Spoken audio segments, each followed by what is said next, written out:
Yo, what is going on? Cheers for coming back. Or if this is your first time, cheers for watching. Going to be a bit of a longer episode here, this one, because it's action packed. We have got 3 games in the Scabbit Championship, 2 games in the Carabao Cup semi-final, and a game in the FA Cup sandwiched in between all of that. And it's a January transfer window. So if my budget, okay, forget that. We haven't got anybody to bring in. I owe the bank money.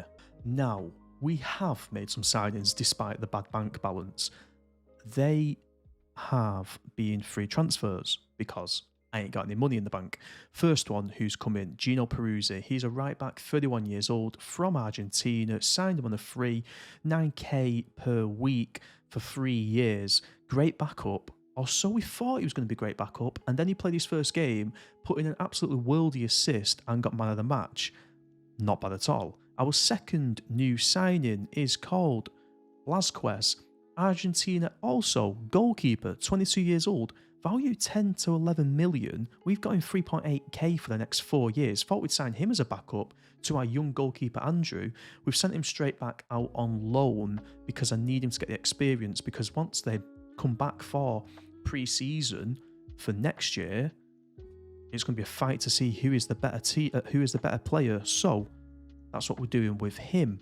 Then we signed, and I don't know why I've done it, but who knows, James Milner on a trial. I'm going to see how he trains. I'm going to see how the scouts think he's doing, how Nicky Butt, our assistant manager, thinks he's getting on, what his stats truly reflect to. If we can get him for a couple of quid, he might be worth signing, you know. He actually might be worth bringing in as a backup. He's showing 4-star ability at the minute. He can play ball-winning midfielder. We have that. He can play deep line playmaker. We have that. He can play right back if we need somebody. He can play left back if we need somebody. James Milner could play goalkeeper if you asked him to, and he'd do it.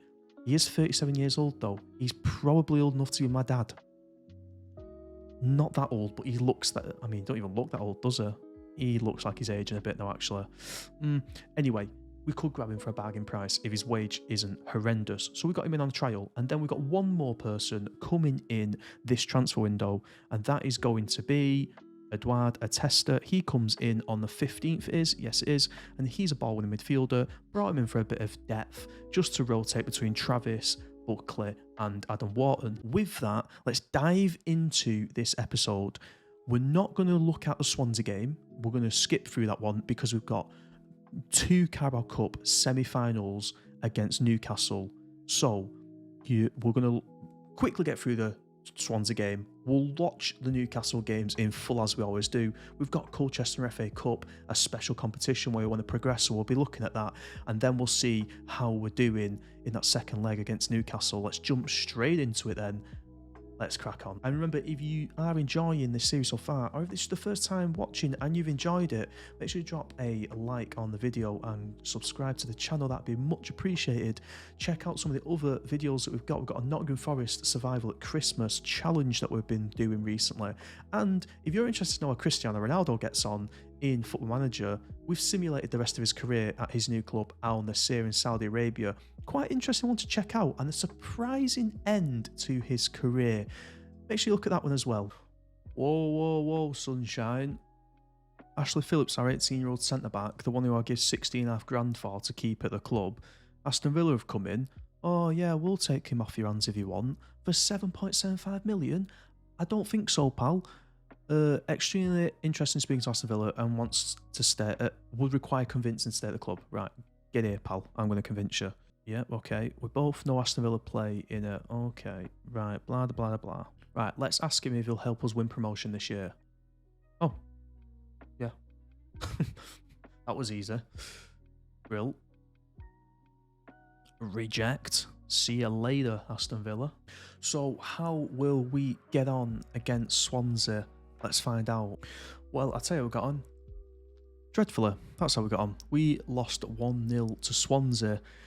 So the ground that we did make up on, Nottingham Forest, will lose because they go and win 1-0 against Middlesbrough. That's so disappointing. 1-0 loss away from home, and it's not the type of victory we want to go into that Newcastle game with either. Probably momentum stopped a little bit, morale's down a little bit, so we'll probably give the team a little team talking to after that. That is so frustrating. And then just to top it off, Peruzzi got himself injured in that game and he's out for 4 to 5 weeks. So we signed him, one good game, injured 10 minutes into the next game he has, and now he's out for 5 weeks. Cheers. Okay, so we've got 3 days to prepare for our game up at St James's Park in the Carabao Cup semi-finals against Newcastle. Now this is the big one. Well, the big one of two, because we play Newcastle again, as the semi-finals in the Carabao Cup are double-legged rather than single. So it's not good. We've got Juan Larios, who's suspended, Gino Peruzzi injured. We've got a lot of fatigue going through the squad. People are unsettled because we've got bids coming in left, right and centre, even though we've staved them away. It's going to be a tough one. I think the only thing we can do at the minute is just wait until the day of the game to decide who can play and who not. But even still, even if they're on heavy match load, we're going to have to ask them to dig deep, and we're going to have to play the players who are feeling it a little bit to give us the best account that we can get. Other things that I'm thinking about is James Milner now has been on loan, on trial with us for a couple of days. Give it another week to see if these stats come out as what they are. We should find out in a week to 2 weeks what his genuine stats are. So I think I took him on loan for 4 weeks, so I'm guessing he's been here for about 7 days-ish. So yeah, if these are genuine and his contract isn't horrendous, I will sign him for the rest of the year. I don't think that's the worst call in the world.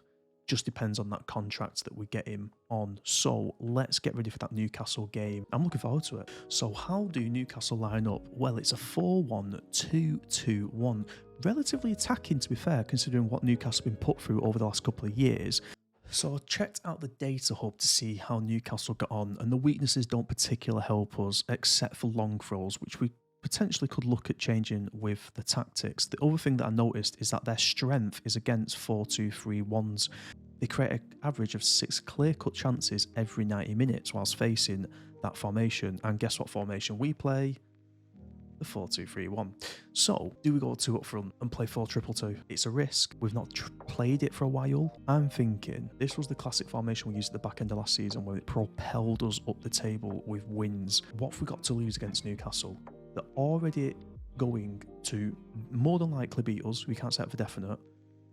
And we might as well give ourselves a good account. Like, if they're playing well against 4-2-3-1s, let's mix it up and play a 4-2-2 then and see what happens. Gelhardt might be up for it now that he's back up front rather than on the right wing.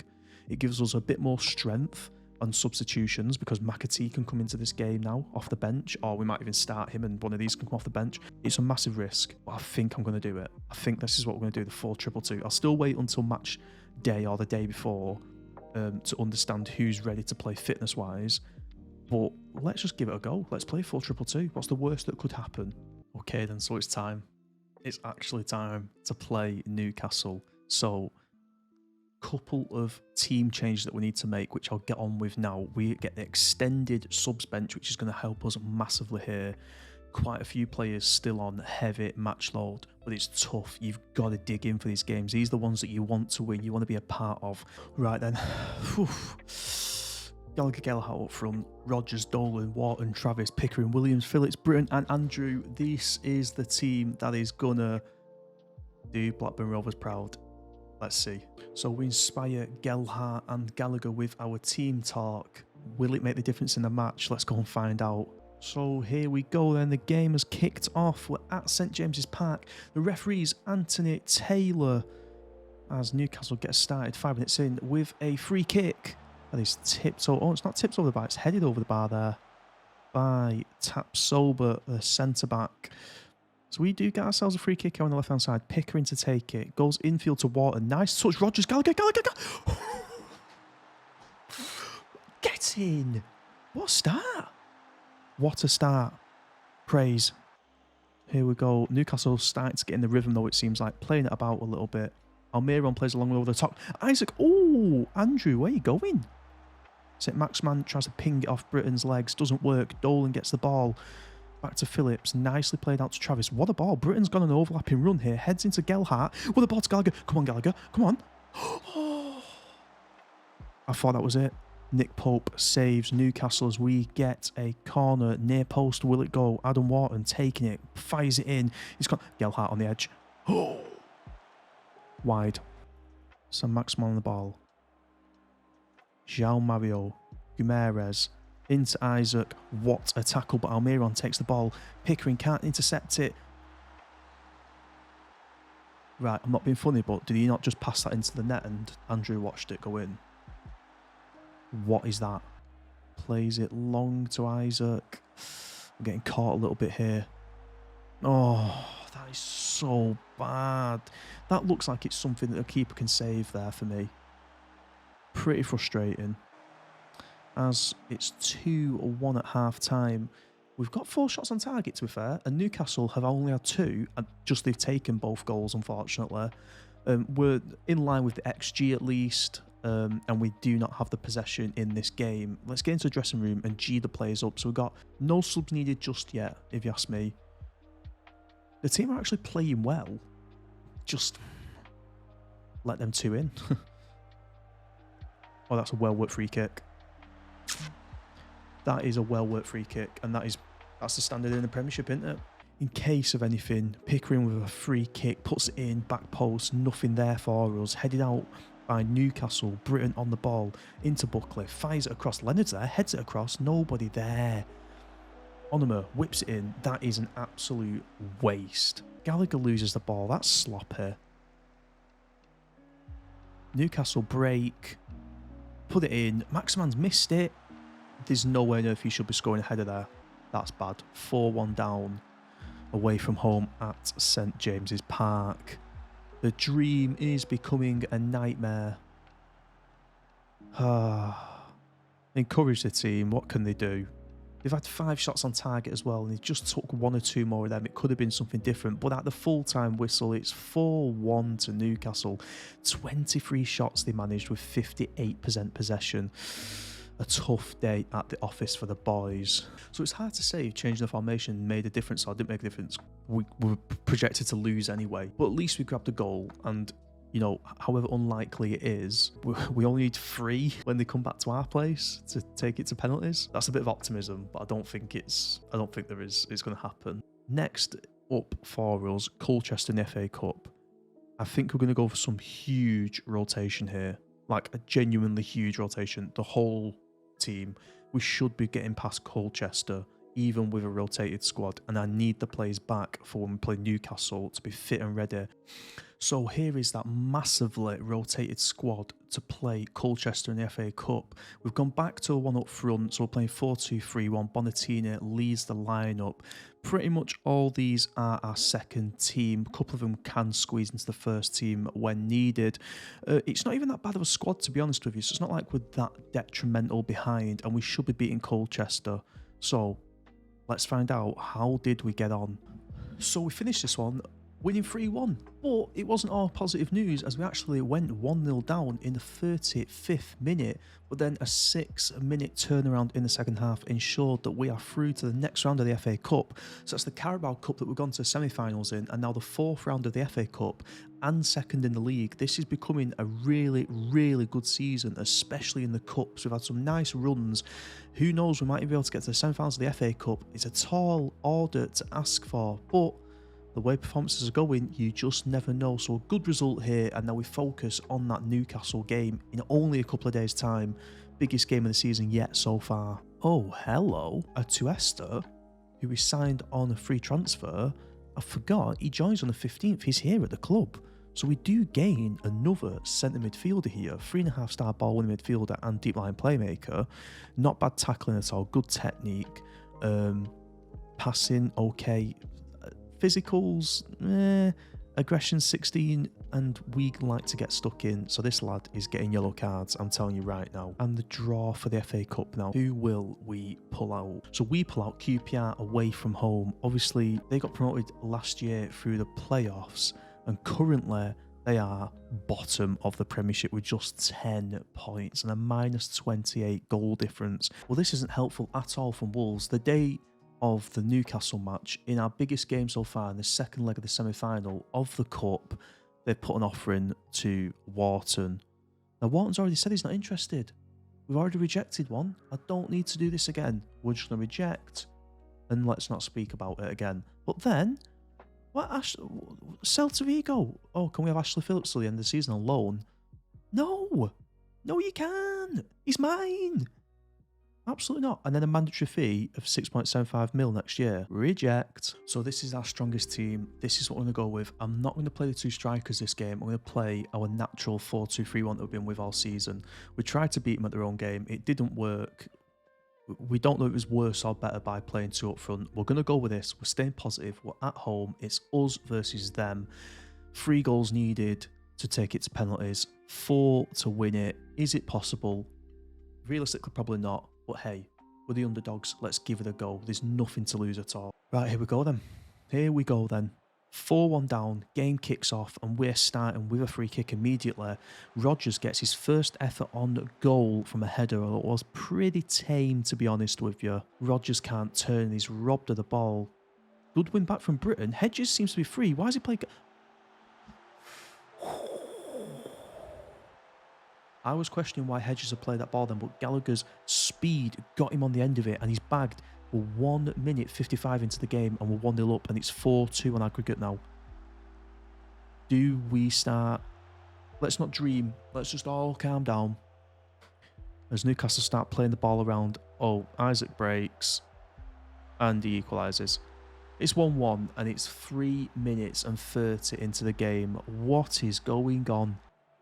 Newcastle definitely starting to put the pressure on now. They've had more of the bigger chances. What is that? We've come out with the ball somehow.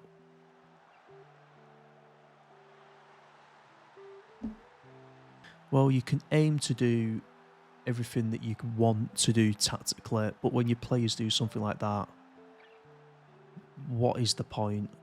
We're 2-1 down going into half-time, 6-2 on the aggregate. Oh, good tackle. I think I'm going to take a huge risk at 60 minutes. Britain running down the right-hand side. Ball in. Rodgers. Oh, what do I do? Right, so what the risk that I was going to do, what a goal, by the way, by Rodgers. The risk that I'm thinking, do we play 2 up top but lose the centre defensive, 1 centre defensive mid?